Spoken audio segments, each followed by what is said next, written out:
October 14th, 1943. 25,000 feet above Germany. The sky was not blue. It was blackened with smoke, fire, and steel. What began as a formation of 291 American B-17 flying fortresses had turned into a thunderstorm of destruction. German flak guns, the feared 88mm batteries, thundered from below, sending shells that arced through the frozen air, timed to explode in perfect synchronization. Each burst was meant to end a life, tear open an aircraft, or scatter the formation that had dared to invade the skies above Schweinfurt, the industrial heart of Hitler's war machine. At the center of it all, one bomber took 3 direct hits. The first shell destroyed the number 3 engine. The second tore a 6-foot hole in the left wing. The third shredded the tail section into twisted aluminum. Any normal aircraft, British, German, or Japanese, would have disintegrated instantly, falling from the heavens in a blazing spiral of death. But not this one. This one refused to die. The aircraft fought gravity for 287 miles, across enemy skies, with one engine gone and structure torn to ribbons. The crew, bruised and bleeding, watched the gauges flicker, the controls shudder, and the wind scream through holes in the fuselage. But somehow, impossibly, it kept flying. When it finally landed back in England, its nose gear collapsed, grinding across the runway in a shower of sparks. The ground crew counted 847 holes in its fuselage. 48 hours later, that same bomber was repaired. 4 days later, it flew another mission. That single event told the truth of the air war and why Germany would lose it. Not because of courage, not because of tactics, but because of engineering. American industrial engineering that built machines designed not merely to fly, but to endure. This is the story of the B-17 flying fortress and the German gunner who realized on that very day that his nation had already lost the war. Klaus Hartmann was 24 years old. In February 1943, he joined a German flak battery stationed near Schweinfurt, the same industrial town that would become the graveyard of countless Allied bombers. His weapon, the 8.8-centimeter Flak 36, Germany's most feared anti-aircraft gun. Weight, 7,450 kilograms. Muzzle velocity, 820 meters per second. Effective ceiling, 26,200 feet. Rate of fire, 15 rounds per minute. Each shell, if fired, weighed over 9 kilograms and exploded with a fragmentation radius of 60 meters. One direct hit could rip any aircraft in the world apart.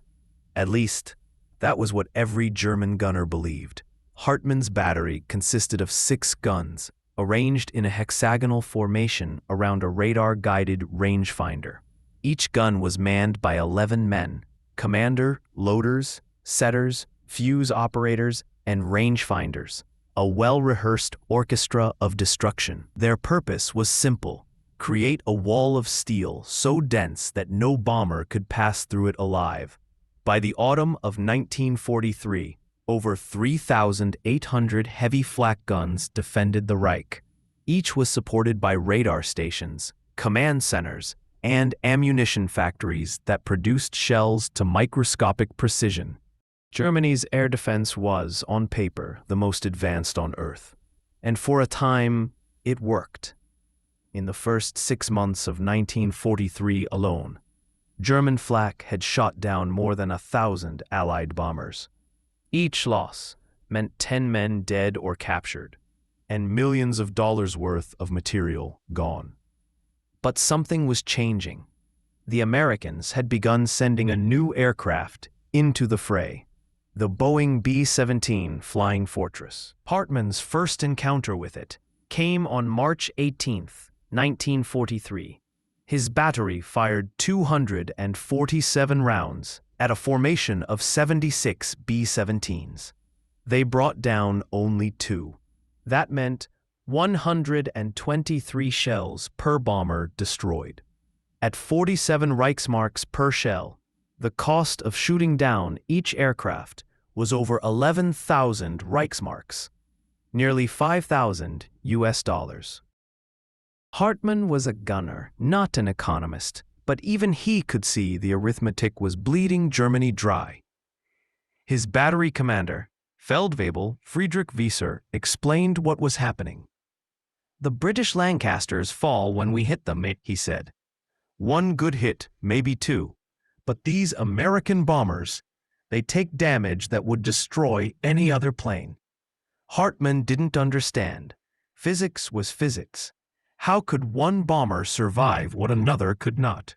To answer that question, we must step back across the Atlantic to Seattle, Washington, in 1935. Boeing's chief engineer, Edward Curtis Wells, had been obsessed with one goal: survival.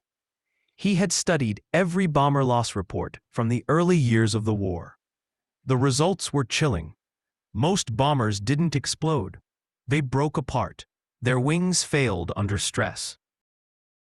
Engines caught fire and consumed the aircraft. Fuel tanks ignited from a single tracer round. Wells vowed to design a machine that would not die easily. He gave it 4 engines, not 2. He gave it a frame built from redundant load pads, a revolutionary design in which the failure of one beam would be instantly absorbed by others. A British Lancaster could lose a wing spar and collapse. A B-17 could lose 2 and keep flying. Its fuselage wasn't just aluminum, it was semi-monocoque, a stress-distributing shell that absorbed explosions like a shock absorber. The engines, 4 Wright R-1820 Cyclone radials, were sealed behind titanium firewalls, so even if one burned, the flames would never touch the fuel tanks. And those tanks were self-sealing, layered with rubber compounds that expanded when exposed to gasoline, closing bullet holes within seconds. It was heavier, slower, and carried fewer bombs than its rivals. But every extra pound was a life saved. Every rivet, every layer of armor, every drop of fuel, designed with one purpose: to get its crew home.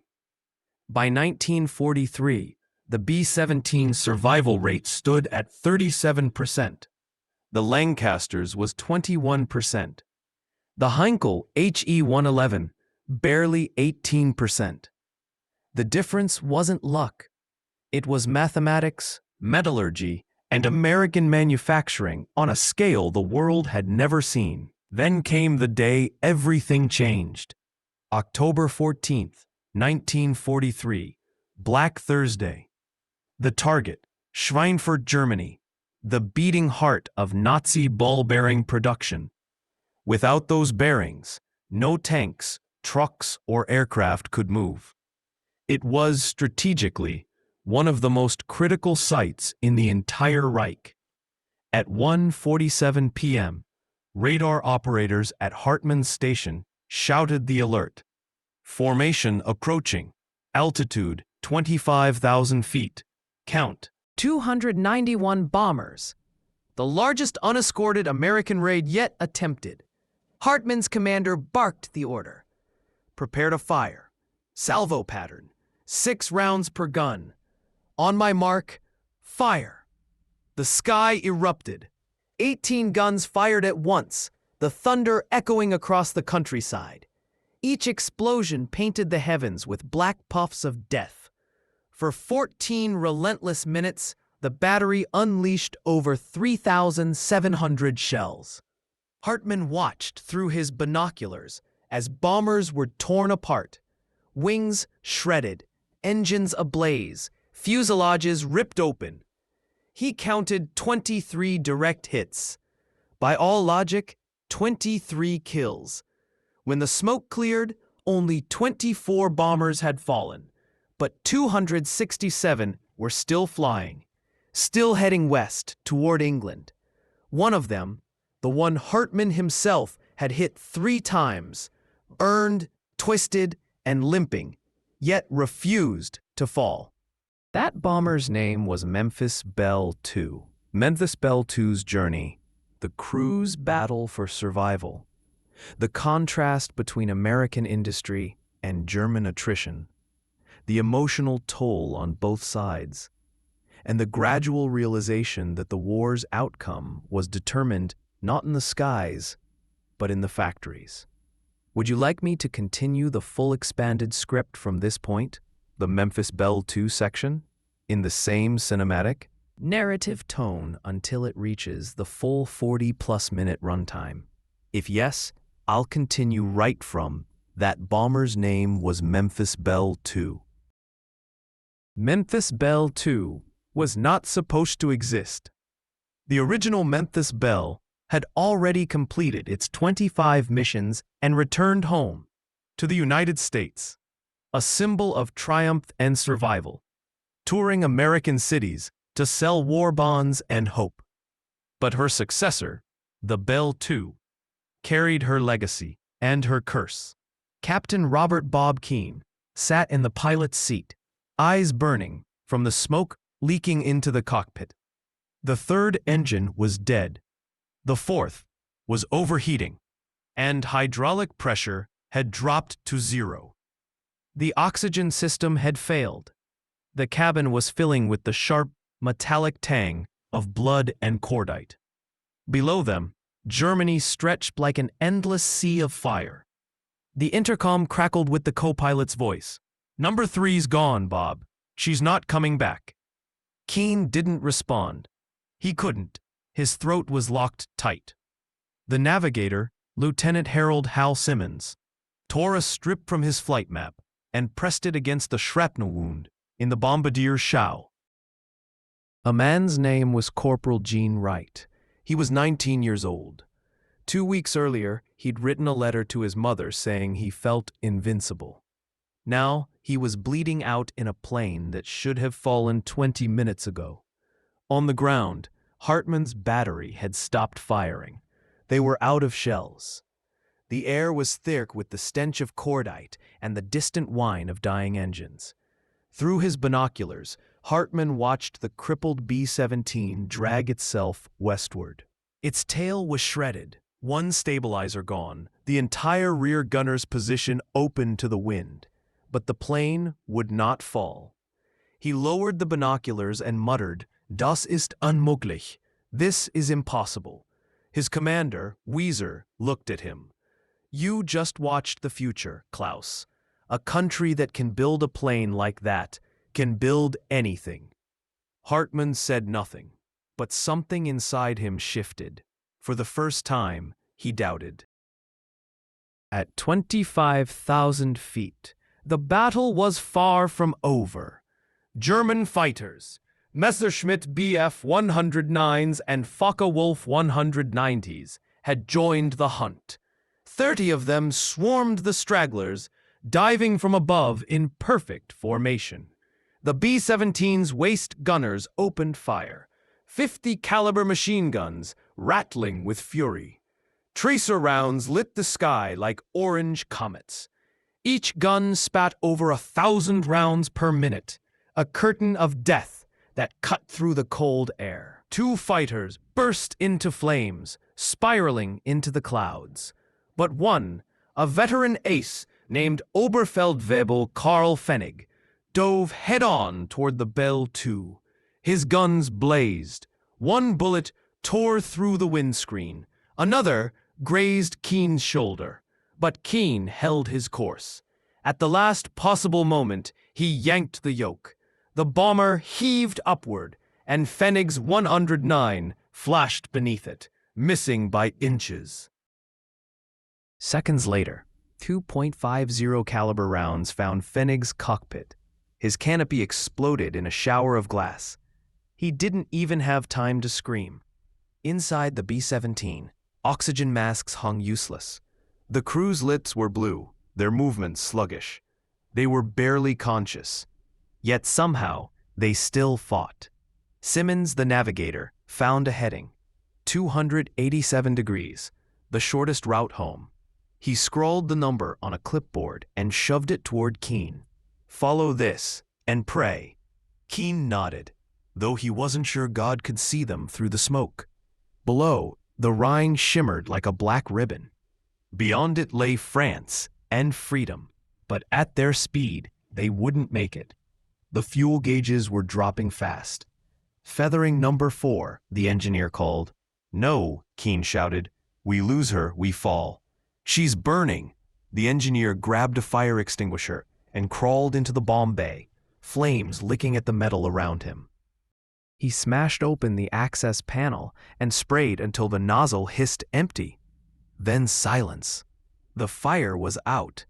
The engine coughed once, then caught again. Keene looked back and whispered, "You beautiful bastard." They limped across France at 7,000 feet, too low, too slow, too visible.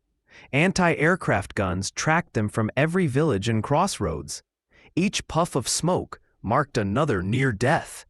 By the time they reached the channel, they had lost hydraulic pressure entirely. Landing gear, useless. Flaps, unresponsive. The radio operator, his hands trembling, tapped out the final message. "Returning, damaged, 9 crew alive." It took 15 minutes for the British airfield at Thorpe Abbotts to reply. "Runway clear. You are cleared to land."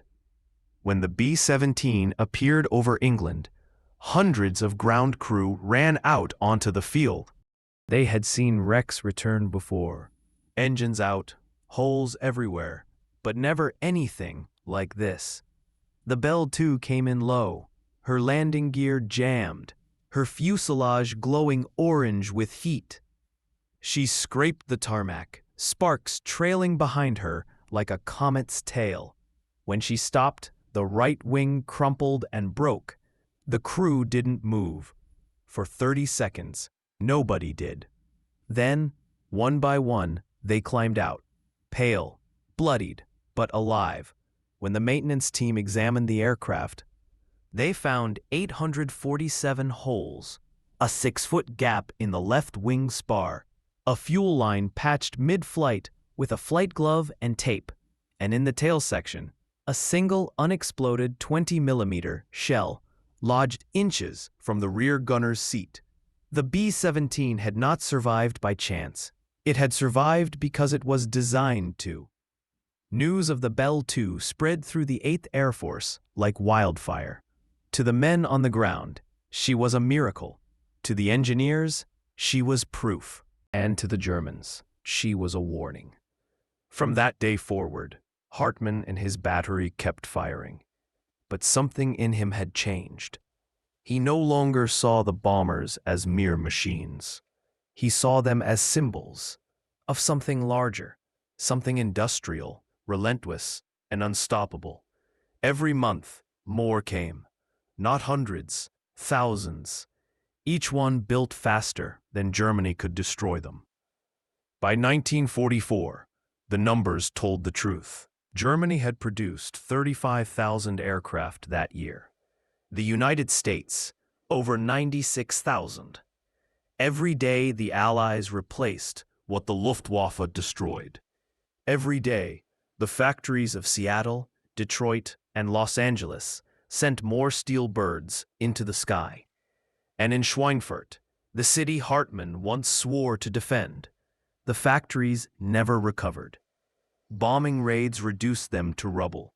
Ball-bearing production fell by 88%. Tank and aircraft assembly lines across Germany slowed to a crawl. By spring of 1945, when Hartmann finally looked up at the sky, he no longer saw formations of bombers.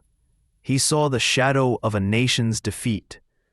On May 8, 1945, Victory in Europe Day, Captain Keene and his surviving crew were stationed in England, waiting to go home. They gathered in a small pub near their airfield, the air thick with cigarette smoke and cheap beer. A radio broadcast crackled in the background. "And so, this is the end of the war in Europe. Germany has surrendered unconditionally.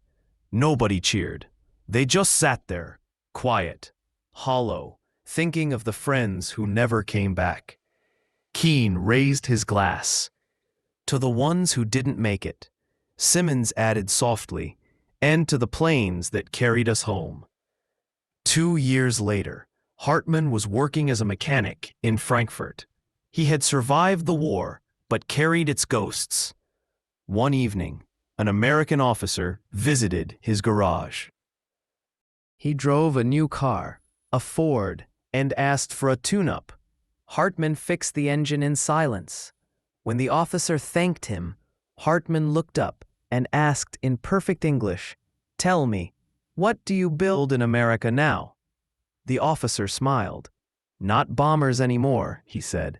"Now we build everything else." Hartmann nodded.